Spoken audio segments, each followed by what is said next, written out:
আসসালামু আলাইকুম।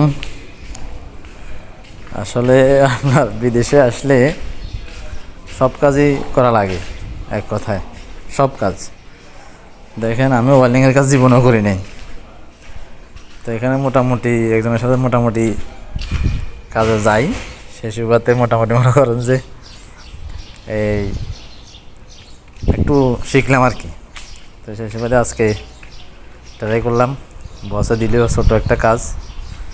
তো সেই কাজটা মোটামুটি মনে করেন কমপ্লিট করলাম, সাহস করে ধরলাম। তো আসলে মূল কথা হচ্ছে যে বিদেশে আসলে আপনার সব কাজ করতে হবে, সব কাজ আপনি একটা জানেন, একটা করতে হবে, বাকিটা করবেন না, এটা হবে না, সবই করা লাগবে।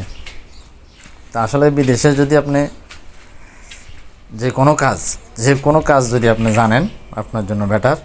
মনে করেন যে আমি এক কথা মনে করি আপনার জন্য বেটার কাজ